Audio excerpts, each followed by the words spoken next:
and we know how we talked about it in the last episode, how keen children are to become adults. I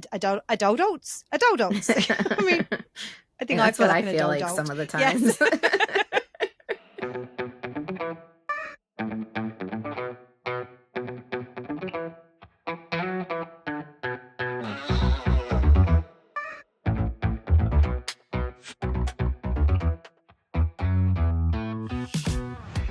Hello, and welcome to Well Shit. It really is that simple. I'm Claire. And I'm Serena. On this podcast, we help you to understand about your 12 universal needs, why they are currently not being well met, how to meet them in ways that work for you, and how to consistently do so in quick, easy, and simple ways that fit seamlessly into your life.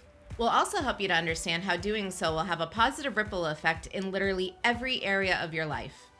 If you like what you hear, sign up for more support with meeting your needs with your weekly Universal Needs notes at theuniversalneeds.com. And enjoy the show. Hello. Hey, everyone. I'm so excited. Next week, I get to go away for a few days. I get to pamper myself. I get to just, I do this it's so funny because I do this periodically when I'm in the UK. Normally, I do this 2 or 3 times a year if I'm in the UK. But I haven't been back to the UK in a long time. And before that, we were in the kind of height of the COVID lockdowns and everything. So I actually haven't done this with this specific location. I'm trying to think, have I done it at all? I suppose technically I did it. I had like a little mini vacation when I was trying to get back to the US, but that was out of necessity more than it was out of I'm just going to do this for myself. So yeah, it's been probably 5 years since I've done this. So I book myself an Airbnb for a few days. I go and unplug. I turn off my phone. I don't engage with anything or anyone that I don't want to.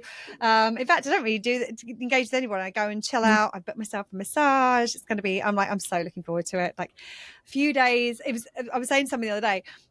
There's a good side and a downside to this, or there's a potential concern when doing this, because this is like, it takes me taking care of my needs. I've got a brand new needs journal that I haven't started yet, that I'm going to like put my needs menus into when I get there. So which I'm more excited about than I think most people would expect someone to be.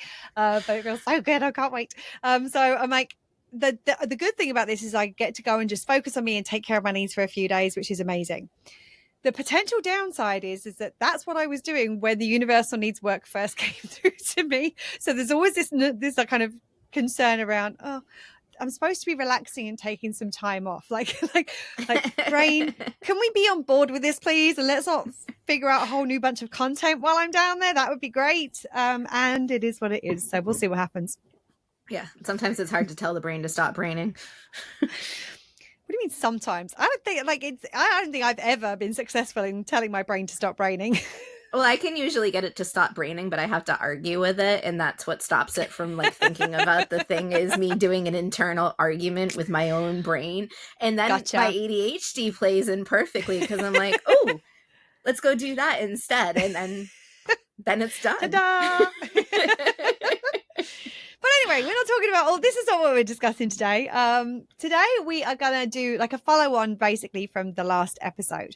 If you haven't listened to the last episode, I highly recommend going and watching that first. I mean, you could be watching it if you're watching on YouTube on the video podcast. And if you haven't, I highly recommend it, because there are some facial expressions. There are some things you see on there that we really cannot convey adequately in audio format. But hey, if you haven't listened to or watched that episode yet, I recommend going and doing that first, because I think we're going to be laying some of the groundwork that we're going to kind of build on in today's episode, because the last episode was really all about honesty with children and what level of honesty is appropriate. How do you be honest with them? What you honest with them about? And I think that, so today what we're wanting to talk about is emotionality and children, and how, especially the caregivers' emotionality or adults' emotionality who are around children. Because I think the tendency is for us to try to hide our emotionality from children, and because again, we are aware that children are the center of their own world. And if we're upset, then there's a concern that they may feel responsible, or they should have to do something about it, or what have you. So, and I can understand that. I can understand why that we get to that point of like, maybe we shouldn't. Not, I'm not sure. And also, we don't want to be dealing with our children being upset because we're upset, because then we're dealing with us being upset and our children being upset all at the same time. So there's some logic behind doing this. And that all being said, if you go back to the last episode, one of the things that is fundamental is creating honesty and transparency in our relationships, in the relationships between us and children. And being transparent with our emotionality is part of that honesty. Because as we spoke about in the last episode,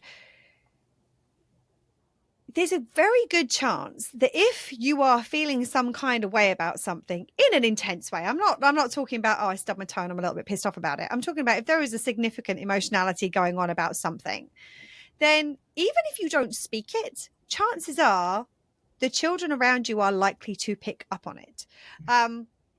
And in the same way as if somebody is having some major feelings and you walk into a room and they're there, chances are you're going to sense there's something. You might not know what it is. You might not be able to figure out exactly who it is. I mean, if obviously there's only one other person in there, chances are that might be an indicator. But you might not know exactly who it is or what the emotion is or what it's about. But chances are you're going to feel something. You're going to notice something. And this is true with children as well. In fact, there was a situation I was in literally less than 2 weeks ago, where I had something happen in my personal life that impacted me significantly. And I happened to be around a couple of children, and I went into another room with another adult and spoke about it very quietly. I wasn't shouting and screaming. I wasn't in tears or what have you. And later on that day, these children asked the other adult, is Claire okay? And I was kind of shocked because I didn't realize that they had picked up on what was going on. And yet they did. And I'm somebody who tends to be pretty perceptive about these kinds of things. It's kind of my job to be perceptive about these kind of things. But because I was in my own emotions at the time, I wasn't as aware of what was going on as usual.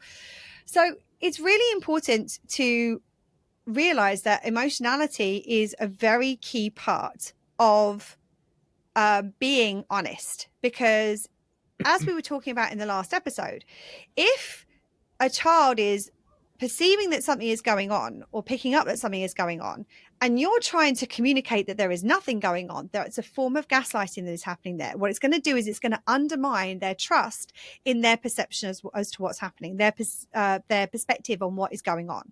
And we as adults, it's our responsibility to cultivate that and to build trust in that rather than undermine it. So it's really important that we find the balance. And at the same time, it's also really important that we remember that what's the directionality of needs meeting in this relationship? It is the caregiver's responsibility to meet the needs of the dependent, which is the child. And obviously, to different extents, if you don't know what I mean by that, we talked about it at length in the last episode. Depending on where they're at, in what age they are, what developmental stages they're at, there are different extents to that.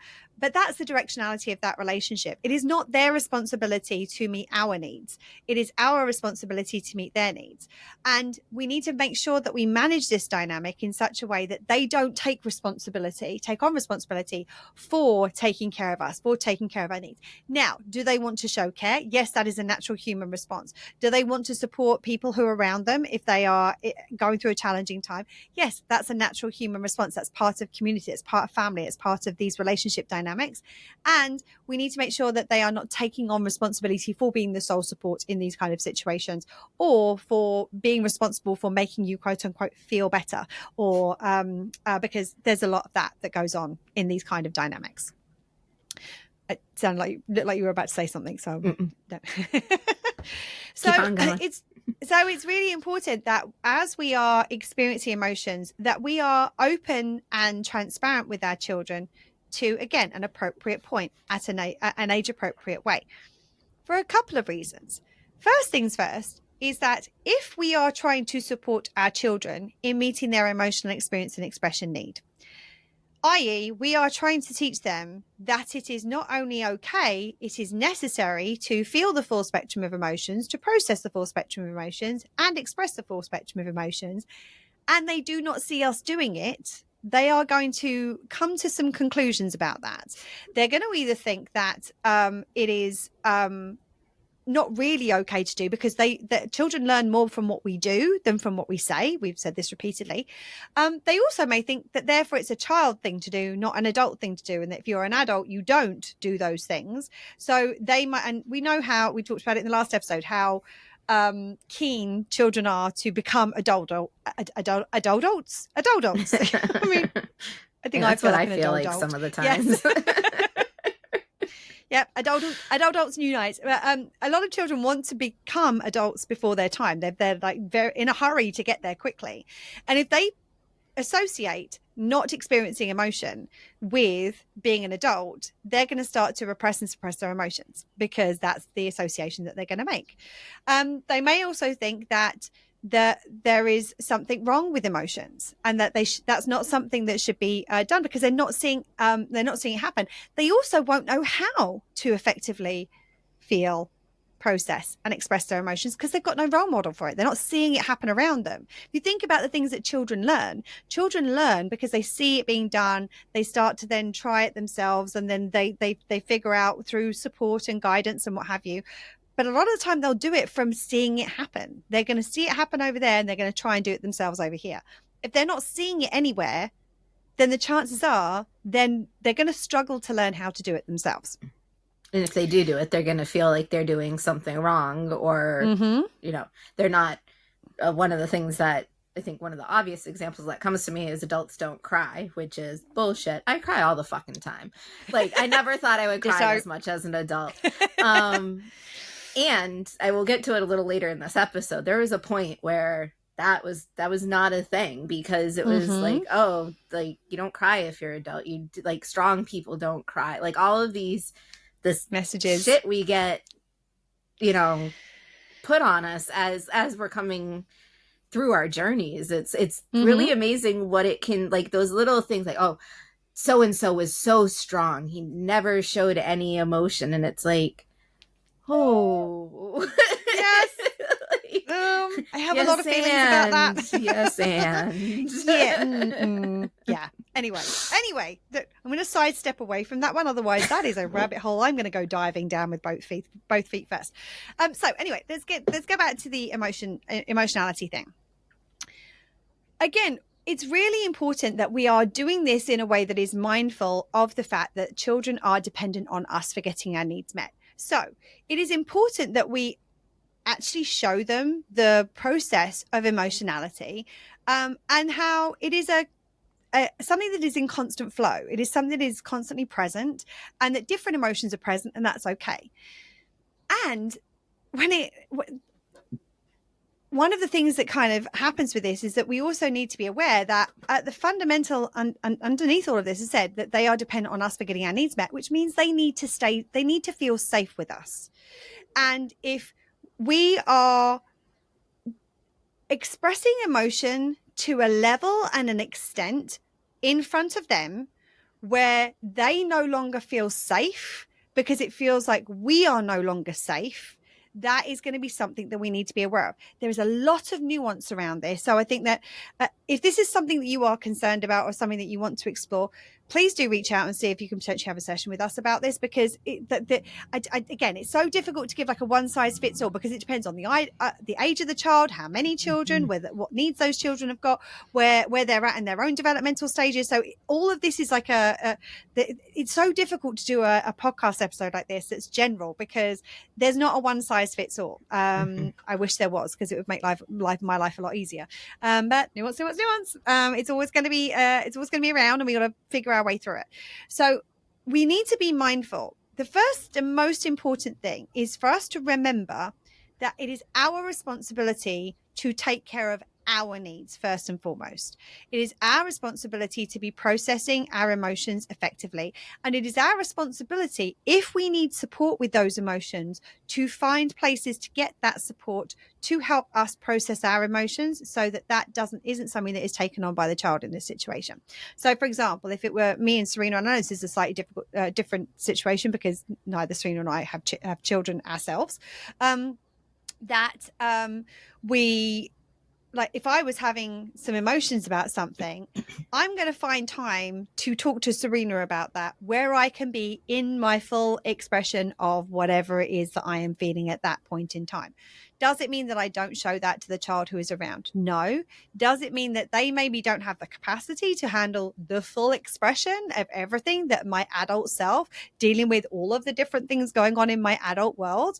Are they going to be able to deal with that? No, probably not. So it's like finding that balance point where we know that we process our emotions in adult emotions. We need to process in adult ways, so that like we go and we like book into a rage room for the afternoon, as I did a short while ago. That we go and scream into a towel, that we go and punch a pillow, that we go and cry into a teddy bear, whatever it is that we're going to do. We journal, paint, draw, whatever it is that we need to do to process our emotions.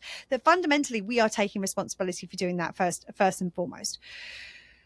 And these moments can be teachable moments for our children if we engage with them in a way that feels appropriate for where they are at in their journey. So, for example, one of the things that a lot of parents don't like to do is they don't like to cry around their children, because the thing is that children know what crying means because they cry and they see their friends crying, and they know that if somebody is crying, that's because they're in pain.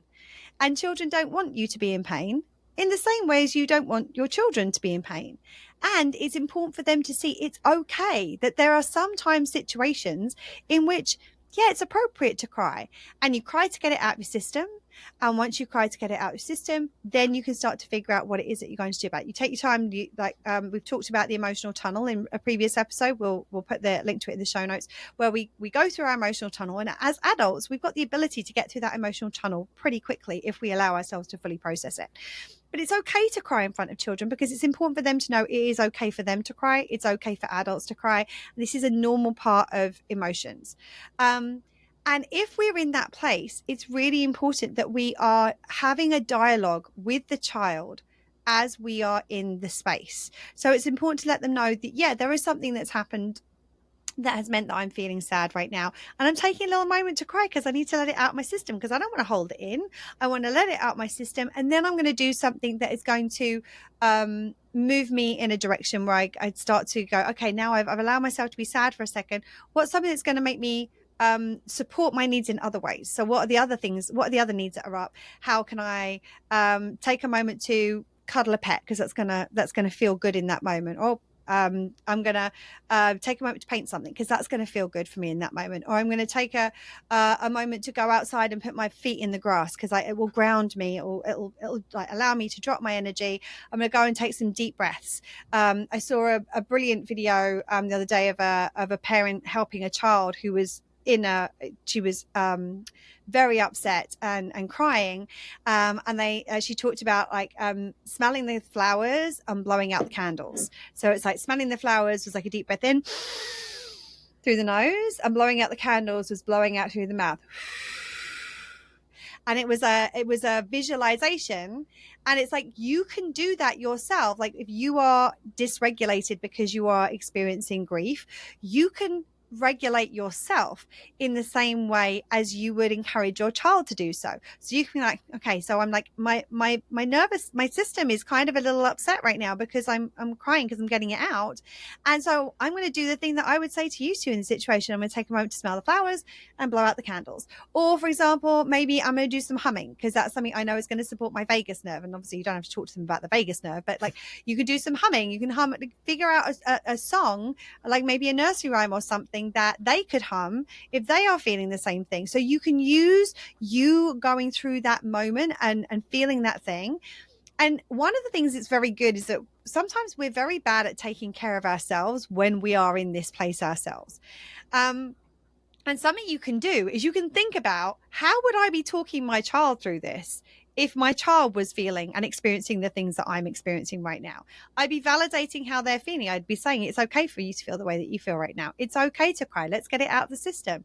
Like let's help my system get to a point where it's going to feel okay to process everything that's going on at the moment. So I'm going to do some things to physically support me. So I'm going to take some deep breaths, smell the flowers, blow out the candles. I'm going to do some maybe some vu breathing, or I'm going to do some humming, or whatever it is. And you can talk through your child and say this, like, remember, like, this is what we do when you're in this, and show them that you use these tools yourself. Because what it does is it validates for them that it's okay to feel these things. It's okay to have these moments, and that everybody does. It's not something that is wrong with them. It's not something that is wrong with anybody that does this. Everybody experiences these things. And when people experience these things, here are the things that we do to be able to support ourselves as we are feeling these things.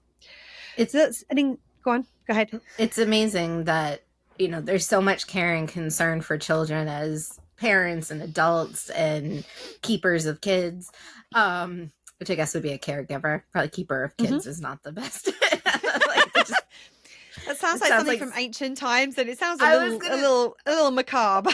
yeah, we'll just go with caregivers here. There's so much care and concern in what we do for children and how we want them to grow up, and we don't often give ourselves that same concern and consideration.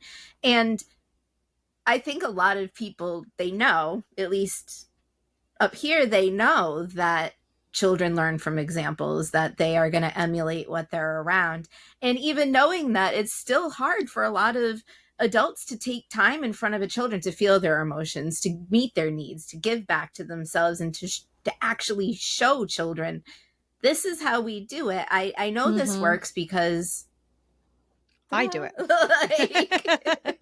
Well, and I think that for a lot of people, that's because we didn't have that experience when we were children. And we didn't see that modeled for us in the caregivers that we had. Like what we saw was withdrawal, hiding, masking, and dismissal. Like, and that's what a lot of Mhm. adults do. And actually, this is a brilliant opportunity for you to support your needs really wholeheartedly, because you want to support your children in learning to do this for themselves. You want them to learn and grow how to do the same thing. And it's like, yeah, when you're an adult, you maybe don't think about smelling the flowers and blowing out the candles, but you may take a few really deep breaths and it's exactly the same thing. Like one of the things that you might do is you might do some box breathing. Like you breathe in for 4, you hold for 4, you breathe out for 4, you hold out for 4, and then you continue. Like that, those are things that you might be able to, those again, things you can give your children in those moments where they are experiencing that. And you can even talk them through the things that you are doing. And just to caveat for a second, any breathing exercises, please make sure that you are medically in a place where you can do that. And if you have any concerns, consult your GP or your physician or what have you, to make sure that you feel safe with it. And if you are, these are some ideas that you could potentially look at. But the thing about it is that you can talk them through the things that you're doing. So you can say, okay, so like if it were me in this situation and I had a kid and I'm explaining to them about the situation and like what's going on right now, like I'm feeling some stuff, and I can say, you know what, I'm going to probably go and have a chat with Auntie Serena, so that I can get it out of my system, because that's something that's really helpful to do, because you're encouraging them to do the same thing with you. And again, you can talk to them at an age appropriate level. Be like, okay, this is what's going on right now. And like it's like, this is what's happening at an age appropriate level, and Mhm. this is why it's okay I'm feeling the way I'm doing. This is what I'm allowing myself to feel it, and I'm processing. This is what processing looks like. It looks like me feeling it and expressing it. I'm getting it out of my system, and there are some things I'm going to do. Like I will talk it through to do it intellectually. I might kind of feel where it's feeling, where am I feeling it in my body in order to feel that. I might do it somatically. I might move the body in some way to help with that processing. Like all of the things that we want to encourage them to learn, it's actually a really good opportunity, and it's a really good nudge for us to do it for ourselves in instances where we otherwise may get into a space of dismissal. Like we may Mhm. be like, oh, like I don't have time to get upset about this right now, I don't. And we're compromising our needs in that moment. And remember, when you are compromising your needs in that moment, you are teaching your children to do the same thing, because they're going to be able to sense that something's not quite right. And if what they're seeing on the outside and what they're feeling kind of intuitively or at a gut level are not in alignment, there it's going to be like, oh well, maybe like this is how we do it, this is how adults do it. Mm-hmm. They feel one thing and they show something else, and that's what I need to learn to do. And that's when people learn to like put the mask on or to put the armor on, Mm-hmm. and to not allow themselves to be fully where they need to be, especially in the home space, which is supposed to be that safe haven where you can be and do and feel anything and everything that you need to. And that armor and that like masking is heavy and it is hard to get off. Like I grew up Mm-hmm. in like my mom was what I would have at a younger time described. She was a very strong woman, just hands down. But I would have said she was very strong. Why was she very strong? Well, she never cracked. She never really showed emotion. Like crying was like, do you have to go to the hospital? Are you bleeding? Are you dying? No. Then you shouldn't be crying. So there was a lot of times when like this emotion, I'm an emotional person. Like I don't like, it's interesting. I Can can't confirm. think back to the childhood that I Mm-hmm. had. Like I didn't cry a lot because that wasn't like, you don't need to be Allowed. crying. And Mm. now as an adult, like it took a long time for me to be comfortable crying by myself because I felt like there's something wrong with me. Like I should be able to suck it up and pull it in and just pretend everything is okay, or at least just not show the emotion. Like I can act like everything's not fine, but crying was not a thing because it wasn't something that was expressed in my household. It wasn't Mm-hmm. something that was embraced. It was something that was actually kind of condemned. It's like, no, we don't, Mm-hmm. like, this is not going to happen. And it's taken years to get to a point where I feel that I can process those emotions as they come up, and the Mm-hmm. release I get, like I don't hold things with me like I used to. Like there was so much Yeah. baggage that I was like had over my back with like the tears behind me of years past, and now it's Right. like, no, I'm feeling this, I feel it, I process it. Not that it totally disappears all the time, but it's certainly like it's not going in the bag with the rest of them. Like I'm still Mm. processing through that stuff to this day. One of the things I see a lot with clients is that a lot of clients don't feel like they have permission to cry or to show emotion, even as adults. Now, as adults, we Mm-hmm. shouldn't need permission. But the problem is that we were never given permission as children. And therefore, we've carried that with us into adult life. And so, one of the things that's really important for your children to see and for you to model is not only you giving them permission to feel emotion, but you giving yourself permission to feel emotion, and actually speaking that and naming that and saying that to them, because it lets them know, oh, an adult, I can give myself permission to feel this, I can give myself permission to do this, like, because that's not something, again, we were ever really taught or had Mm-hmm. modeled for us. Not because our parents didn't want to, they didn't know any better because they hadn't had it modeled for them. Like, it's not like this is a condemnation of them. This is just, this is what was learned through generational behavior, and all of a sudden this generation's gone, maybe there might be a better way of doing it, possibly. I'm feeling some things. and it's and Like, it's and it's interesting because, like, allowing yourself to feel like, I know I've kind of joked about it a couple of times, but going to the rage room felt fantastic because I didn't have to hold anything in. I could mm-hmm. let it all out to every extent. Mm-hmm. And, like, how often do we give ourselves permission to really fully go there into our emotions and allow ourselves to feel it? Now, like, if I had children and they knew that I was going to a rage room, now they can't go to a rage room because they're too little in terms of the health and safety and all that sort of stuff. Like, I think you have to be 18 or over to go to one over here, but you could set up a version of it at home where there is Mm-hmm. a space where there are certain things they can do. So apparently the wisdom of Shonda Rhimes. We're going back to Grey's Anatomy again. There's an episode in this where one of the doctors is really going through some serious mental things, and she gets angry, and the therapist that she has these kind of little they're like little mini cuddly toys, like little teeny tiny ones, and or little balls, but they're squishy and they're soft, and there is a wall where they can throw them at the wall and lob them at the wall, and that's what the wall is there for. It's the purpose of the wall. And these things is like, and initially she's like not comfortable doing it. It's like, the therapist is like, are we both consensual? Are we both okay with doing this? Are we both in agreement this is a good idea? Yeah, okay, hell yeah, let's do it. And again, it was like, it's the whole thing of like, let's just check everyone in the room's okay and we're on board with what this is happening. You can set up spaces where you can do this, where there are spaces and ways. So again, like if you're feeling like we talked about grief earlier, if you're feeling anger, there are things that you can do to express your anger that are appropriate for children to learn to express anger. So again, like dance it out.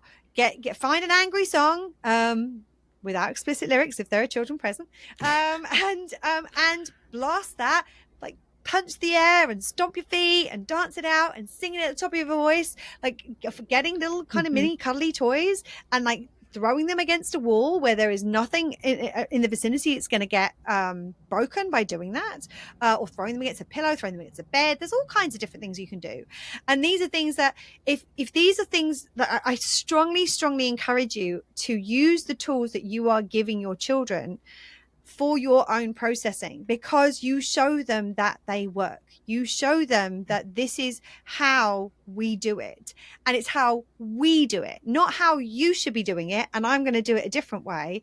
It's how we do it, and then it gives this kind of this bubble of permissibility that this is, and it means that they can come to you and be like, hey, I'm feeling angry, can I get those little cuddly toys and throw them against the wall? Yeah, have at it, kid, there you go. Mhm. Um I'm feeling like I need a cry right now. I'm gonna go take my teddy bear and have a little cry in the corner. And you're like, okay, cool. Have at it. Would you like a cuddle? Would you want me to come and help? Do you want me to be there with you? Um, all of these things that if they children do not see a representation of this happening, they don't understand necessarily how to do it. They don't see that it's okay to do it. They don't get that everybody does this and everybody goes through this. I think that oftentimes, like when we talk about these types of things, it goes to the quote unquote negative emotions, which there aren't good emotions, bad emotions. We talk about this in previous episodes. Show your children joy. Like part Yes. of the magic of what Claire and I do is we don't give any fucks basically when it comes to when it comes to joy. There are no fucks given from the I mean, there like aren't many outside of that either, but right. But like we're not thinking like I don't care what XYZ thinks of me blowing bubbles. I'm enjoying these bubbles or spinning. Like Claire and I are both like just spin. To put twirlers. like twirlers. Like yeah, you Yeah. just like sit like especially if you have like a, something on that will like billow out like Billow and to out. Yeah. just spin. I did it was the summer. I did that with my godson. I was just like, you want to spin? Like and it was and she's like, what? Like, you're a total weirdo, auntie. And I'm like, but do you want to do it? He's Yeah. like, yeah, I do. Yeah. And just showing them, like, you can have spontaneous moments of joy. And as long Yes. as you're being self first about it, and like, Mm-hmm. yeah, you might not start spinning in the middle of like a church. I mean, maybe you do, but like, Depends on the there, church. another rabbit hole Yeah. we'll stay away from. I meant there are some who would Yes. encourage it. That's what I meant. Yes. But like that I think it's important to say this isn't just about sadness. It isn't just about anger. It's about joy. It's about showing them, as Claire said, that full spectrum of emotions, that there is it's not just one thing, and the same thing can show up in different ways. Like some days anger is a punch, some days it's a scream, some days it's a cry, some days joy Mm-hmm. is a cry, some day Yeah. joy is a spin, some days joy is just not getting out of bed and being Mm-hmm. in whatever you're in. Like Yeah. I just thought it was It's really important to like show it's the wholeness. It's not just yes. sharing one aspect, it's sharing all of the aspects so they know all of these things can be present and it's normal for them to be present, and it's valid when they feel at the age of 43 that they just want to Mm-hmm. spin for a minute. Like that would feel good. Well, fuck, I'm gonna That's do it. absolutely.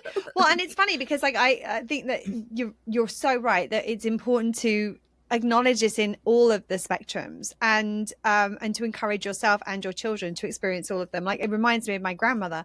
My grandma, it's so funny because my grandmother was actually a very emotional person, though she would never have admitted it. My grandfather was a very buttoned up person, like didn't show emotion of any description. I don't I don't think I ever remember, like there were a couple of moments I remember seeing him laugh. Like it was like, but that's the only emotion I really ever remember. Like one of my grandfathers anyway. And my grandmother, it was so funny because she would get choked up at things, and you could see her trying desperately hard to contain it and like pull yourself together. It's like she would say that, like, because that's what he would have said to her. Come on, pull yourself together, kind of thing. What are you doing? And like even when she got like happy emotional, like Mm-hmm. no, that wasn't something you did or you showed. And so it's like, how do you, and the other thing to do is like is to recognize, and this again can be part of the dialogue and part of the conversation. Yeah, some people might want to express their current joy by bouncing around the room. Someone might want to express their current joy by singing at the top of their voices. Well, if you're doing that in a space where somebody else is feeling grief, that may not be a good fit. And you can teach them, like, actually, I want to go twirl right now, but I can see that you're watching television. Would you like to twirl with me, or do you want me to go twirl in another room? So, like, you're starting to encourage them to think about their needs, supporting their needs in self-biased ways. What are ways that I'm going to Mm-hmm. do this? Because like, yeah, I might want to throw things at the wall, and that sound might be really annoying if somebody else is trying to focus on working at that point in time, or trying to watch something, or trying to listen to something, and the thuds on the wall are outside of the beat of the music. That would drive me wild. um it was one of the things that I loved about the rage room, because you have music on. The number of times where there was like a drum hit, or like an accent in the music, and that was the moment I just like, I'm like, so it was like it was Like, all in alignment with it's each your other. It own was music fab. video. Exactly. I'm like, yeah, I'm like, this is awesome. And so there's ways, again, this is all can be part of the conversation, and part of the dialogue is like, this is how I'm doing this. And the good thing is that when you do this and you encourage children, like I was aware of somebody quite a while back. They were having a moment where they were just overwhelmed, and they were allowing themselves to cry in the presence of their child, and their child was about 7, 8 years old. And it was this beautiful moment because the child encouraged and supported the caregiver. It's like, it's okay to cry. Like, and like, would you like me to get you a tissue? And went off and got a tissue. Like, would you like a glass of water? And went off and got a glass of water. And it's like I'm sad sometimes as well. So like, it's okay. And like, and it was beautiful because they were reflecting back, obviously, everything this caregiver had given them in those moments. And it was this beautiful, beautiful, um, cultivating of community support. And yes, we need to be mindful of the fact that we're not going to rely on a 7 or 8 year old to support us emotionally when, as I said, we're dealing with like 40-year-old emotions and 40-year-old problems. We are going to go, and this person had done that. They were going and speaking to, and at the time there was a moment where they just needed a bit of a cry, and their child happened to be there, and they didn't stop themselves. And the thing is also, what it does is it creates this bond and trust with your child, that this relationship can go in both directions. It's Mm-hmm. not only going to go on like, yes, we're not going to rely on them for getting our needs met. That's our job, is for them to be reliant on us for getting their needs met, and for us to teach them about that. And that doesn't mean to say there aren't moments where they can't support us. And how much does that support their needs to be able to support us at times? It supports their value need, it supports their personal power need. There's and it teaches them, like, you're teaching them to connect to their humanity, and to show up with compassion for other people when they are going through it, and to encourage and support them in the way that they're being encouraged and support, which I just think is an amazingly beautiful thing. Well, when you're talking about courage and support, kind of like a little a sidestep, because I think this definitely does tie into emotions. Um, Mm-hmm. this actually stands out to me with my other best friend. So, not a child. However, I can see where this would apply to a child. Um, something Claire had taught me that I never really did for myself was validating myself, and also congratulating myself and celebrating myself and being like, fuck yeah, you did this. Good job. And doing that not just to myself, but doing that in the presence of others, like validating myself, Mm-hmm. not to meet my needs because there are others there. But one of the things that I do is, like, sometimes I'll give myself a little toot toot, because I'm like, you know, I'm going to toot my own toot toot. And so, like, I would do this, and my friend would just kind of giggle at me. I'm like, give yourself a toot toot. And so like she'd be like, toot toot. And I'm like, no, give yourself a toot toot. And she's like, toot toot. And then like she'd start doing it. And it's like, it seems so silly, but in that moment, it's like, yes, I want to celebrate myself. And when she does it, I'm like, yeah, I'm going to toot. Like we're both tooting for Yes. you over here. And something that simple, I think, can be passed on to like, Yeah. trying to think off the top of my head the moments of like self-validation I saw from adults that wasn't lying in the meeting of their needs in any way except for meeting their needs for themselves. Like they weren't trying to validate themselves to get attention from other people. They were just like, I did a really good job. Like, yeah, yay me. I don't think children are subjected to that all the time of the I love that. Subjected to makes it sound like a negative thing. I don't think like are witness I don't to think that. Yes. Like parents are almost trying to be like demure about it and be like, oh no, I can't, I don't want to. Like, well, I don't even know why, but like it's. But I think that's because adulthood has been associated with containment of emotion, of all emotion. Mm-hmm. Like adulthood, like it's like that's something that children are doing. And ironically, children then learn to button down because they see adults doing it and they think that's how it's supposed to work. I think I need to get myself like a pack of gold stars and like get out of bed, like put a gold star on, brush my teeth, get a gold star, and then just look at my gold stars one day. You know what? I might do that. Let's see if I remember this and have the motivation just to see how many gold stars I can earn in a day. Like, yeah. Well, and again, it's okay. And I'm gonna tweak something that Serena just said there. It's not about how many gold stars you can earn in a day, because that's like you're trying to deserve it, because you are deserving of all the gold stars just because you simply exist. And the gold star can be celebrating yourself in moments where you do things. And that slight distinction between it being I'm earning this and I'm celebrating the fact that I've done this feels so different in our value need, because in our value need, and it's like one is like we're not good enough until we do the thing that allows us to earn the gold star. The other is I'm already a fucking rock star and I'm also awesome and I like all the gold stars are mine and I did this thing, yay me, I've got a gold star. Subtle difference, but an important one.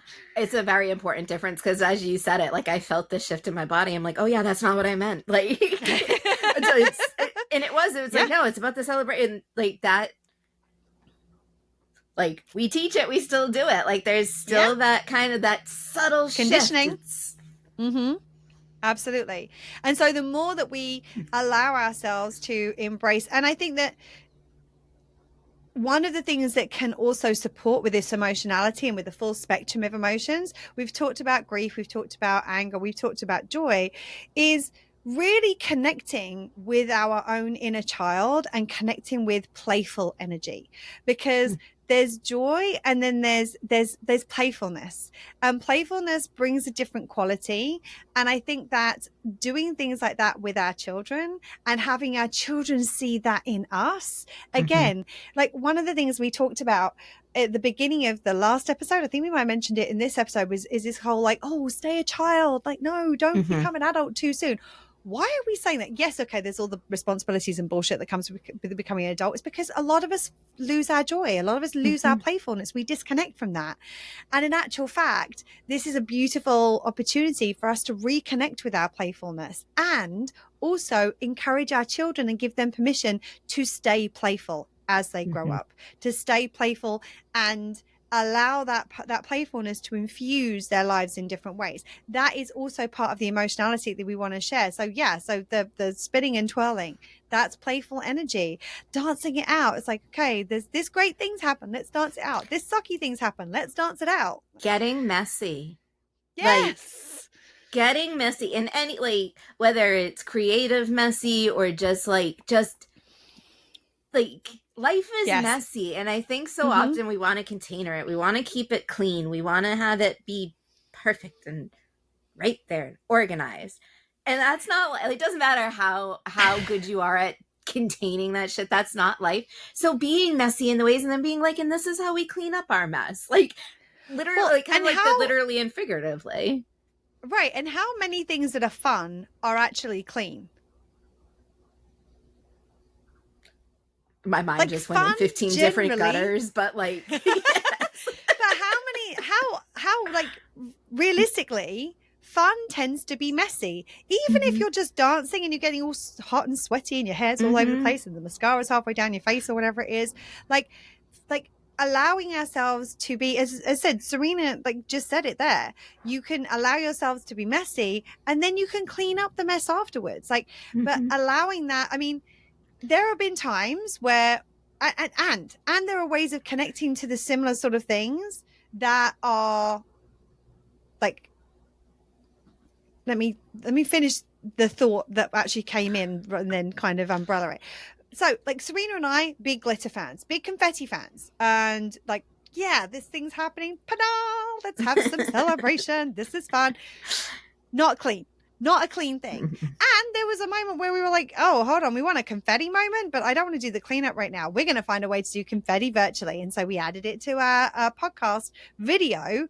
And we still got to experience that kind of confetti moment. Was it quite as fun as when you have confetti everywhere? Probably not. But we found ways of connecting to it and we still found the fun. And I think that fun and playfulness and joy are all part of this emotional spectrum that we want to encourage in our children by expressing it and engaging with it ourselves. And the more that we engage with these full spectrum of emotions and we say, look, this is life, this is how it works, and this is all of the things that we want to bring in, you can even start to talk to them about this in the context of the emotion experienced expression need. You can talk to them about the fact that we have a need for emotions and we have a need for all of these different emotions. And so, yeah, we want to feel the emotions when they're up. And there are some emotions we actually want to cultivate. We actually want to create things that are going to bring out that. So we're going to do something that's going to help us connect to playfulness. We're going to do something that's going to help us connect to fun. We're going to have to do something that's going to help us connect to calm and peaceful. We're going to do things that are going to help us connect to joy. All of these different things we can use these situations and our ability to be open and transparent about our emotionality to help encourage and help our children learn about their own emotional experiencing expression need, learning how to figure it out and to work with it and to process it and to meet it as they are growing up, and then also how to continue that as an adult. As Claire's mentioned many times on the podcast, the constant in emotion is change. Like it's constantly Mm-hmm. changing. And Yeah. there's like a flow that goes with emotion. And if you don't process the different emotions, you can get stuck in an emotional backlog. And it's like, Mm-hmm. you can get stuck in a happy backlog. You can just be doing happy things. And if you're not processing those emotions of grief, anger, sadness, all of that stuff, even if subconsciously or consciously you're like, it's fine, like I'm good, like that's in the past or that's back there, it's still there and it will come out. And it's going to be harder to get through Yeah. that because if you have an emotional backlog of shit, when that little crack happens, it can Mm-hmm. overflow, it can burst, or it can just feel like so much because you haven't started to process through it. I feel like if you're processing through it, you're going to flow with those emotions much easier Yeah. than if you're like, this emotion this time, because this is the, like, it's almost like we put certain emotions on certain spaces. Like, Right. you're at a wedding, this is happy, you have to be happy and joyous, and that's the only emotion allowed to be present, nobody else is invited. Well, and again, like through being transparent about this in front of our children, they also get to see that emotions don't have to stick around long. Like how, I mean, I can't think how many times that like one of either or both of us have been in a place where we've been like, oh my goodness, and tears are falling, and the next thing we know, we're giggling and laughing around. Like Mm-hmm. it's like big, and it's like again, allow that, not like to because they can be like, it's okay for that, like it's okay for more than one emotion to be present at a time. It's okay Mm-hmm. for them to come in quick succession. It's okay for you to go from one emotion to what seems like a different extreme of emotion, and it's all part and parcel of the process. I think that's really important because there's like, I know a lot of people, and like some of the people have children that get stuck in, it's oftentimes the negative emotion that's coming to me right now, but like they're stuck in despair or just things aren't going well and nothing's going right. So everything has to be shit because everything is shit. And it's like, Mm-hmm. well, yeah, if you're focusing on the fact that everything is shit and you're not letting any of the joy come in because it fucks up your shit screen. Like it's almost easier for some adults to deal with one emotion at a time because they haven't been taught the entire spectrum, and Mm-hmm. then they get, like I said, stuck in it, and it's like, okay, now I have to be this person because if I'm all of a sudden happy, they feel like it's invalidating the fact that they were sad or angry a couple of minutes Mm-hmm. ago. No, that's Yeah. still valid. And Yes. you want to feel other emotions along with these not so desirable ones because that's what makes it balance out. And you're also allowed to feel all the things. It doesn't have to like it, you don't have to just get stuck in one dimension of emotion. And the more, and I guess the kind of key to all of this, and like the kind of summary to all of this, is the better and more adept you are at connecting with your emotions, about expressing them and about processing them and about flowing with them and allowing them to move through you, the better equipped your children are going to be for those same things, because they're going to learn from your experience. So if you want to support your children with their emotionality, connect to yours and allow them to see that process. Again, they don't have to see the entire thing. They don't have to be there when you are effing and blinding at your best friend about whatever it was Mm-hmm. that's happened. And they don't have to be there when you are in a puddle on the floor, unable to get up. And it is appropriate for them to be aware of the things that are happening. Like it's like, it reminds me very much of like the thing that's kind of coming to mind is the movie About a Boy, where like the mum is like she goes through a phase where she's like she's always crying, and then it gets worse and worse and worse, but she's not getting any support with it. She's not actually processing those, like she's crying, but she's not actually getting support for the thing that she needs help with, and as a result he kind of feels responsible for it, and that's where the dynamic shifts. There's a difference between that and this thing has happened, and this is valid for me to feel this way about it, and it's okay for me to cry about it, and I'm going to cry, and then what I'm going to do is I'm going to support my, like a lot of the time, like if you cry or even if you get angry and you like throw stuff or what have you, it's exhausting. So you're going to take care of yourself afterwards. You maybe going to get yourself a drink, maybe get yourself something to eat, allow yourself to rest. Maybe you want to you want to bring in a different emotion to create some kind of respite and resource on the flip side of this heavy emotion that you've been feeling. Maybe there's a lighter emotion that will actually support you, not as a distraction, not as a way of avoiding, but as a way of, okay, now I'm going to build my resources again. Actually, maybe I want to put something on that's going to make me laugh. Maybe I'm going to do something. I'm going to go out and twirl because it's going to make me smile. Maybe I'm going to go and dance it out because that's something that's going to feel good in my body. And like by having these conversations and like by figuring out the ways of doing this for yourself, by figuring out the ways of doing this that are appropriate for you to do with and in front of your, or that for your children to be witness to, and using dialogue around it. I think that the challenge is a lot of the time people aren't very good at discussing and talking this through with their children. So what ends up happening is that if the child sees the emotion without the information that goes with it, as we said in the last episode, they're going to fill that information in, and chances are they're not aware of half of the stuff that's actually relevant to it. They're probably going to get the information wrong, which means that they're going to make a story about the situation that probably isn't true. Whereas if they understand, and you don't have to be like, my boss did this and my ex did this and blah, blah, blah. Like, it doesn't have to be like that, but it can be like, actually, somebody did something that felt like kind of hurtful to and like it felt a little bit mean, and that's the reason that I'm feeling sad right now, and so I'm just allowing myself to feel it and express it.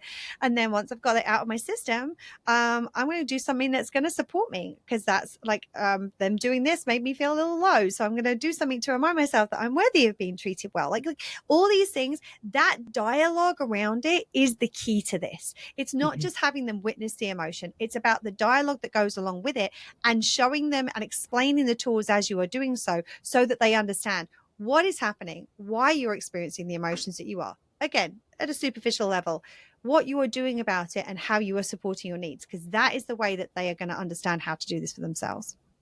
This dialogue can also open up things that you didn't know about your child. If you're speaking to them about what you're doing to help cope with whatever emotion is present, opening it up, asking them, being like, what do you do when you feel upset? You might start Mm-hmm. noticing things that you didn't even know they were doing because they were feeling like, when I'm sad, actually, when I'm sad, I find it's it works for me to stim or whatever it is. Mm-hmm. And not that Yeah. most children are going to be like, I'm stimming because I'm sad, but you might be able to realize that, like, it really feels good when like I like kind of just rub my leg when I'm not feeling, Mm-hmm. when I have these Or emotions. like on Yeah. my arm or like hug myself or whatever. Mm-hmm. And then you might notice it when they're not being open with their, like, if they're not saying it to you verbally, you might notice one day that they're just kind of like rubbing Mm-hmm. themselves. And it's like, all right, I know that they're feeling a certain way. Like, now how can Mm-hmm. I address how they're feeling or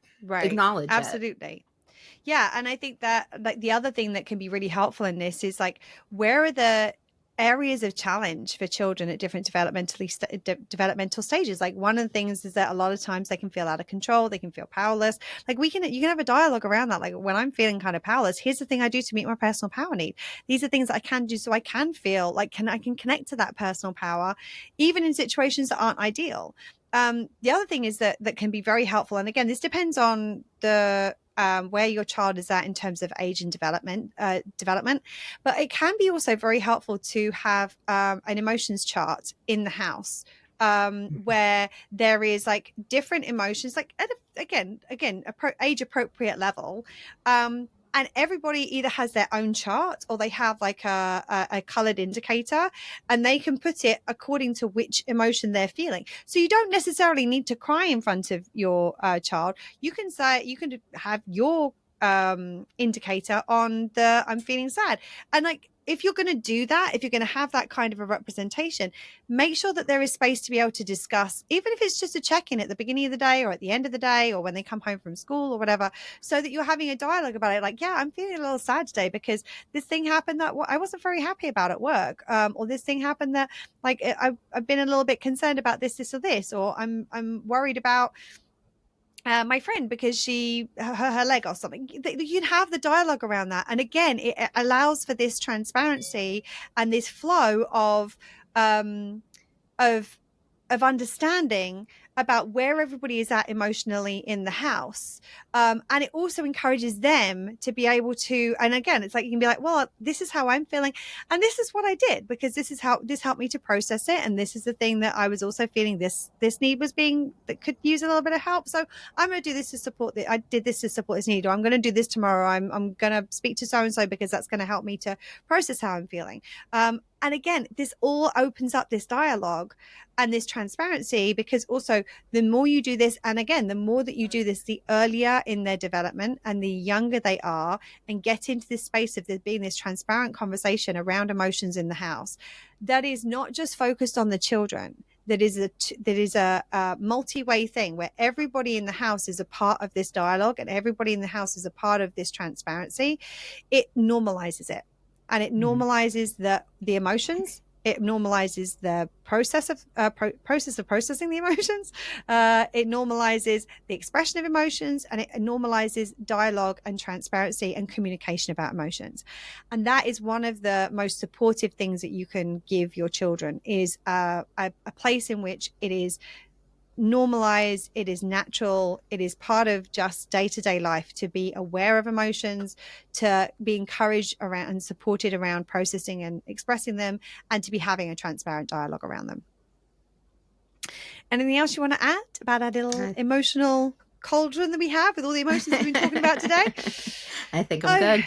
I think we are too. So thank you for being here. Thank you for watching. Thank you for listening. We really appreciate it. We will be back next week with another episode. In the meantime, remember to take care of yourself, stay safe, and continue to meet your own needs. Lots of love. Bye. Bye, friends. That's it for today. If you like what you heard and would like to see some of Serena's awesome facial expressions, check out the video podcast on YouTube. And remember, the earlier in their development that your children are allowed to express emotion, bear witness to other people expressing emotion, and discuss emotions, the better they're going to be able to meet their emotional experience and expression need. Well, shit. It really is that simple.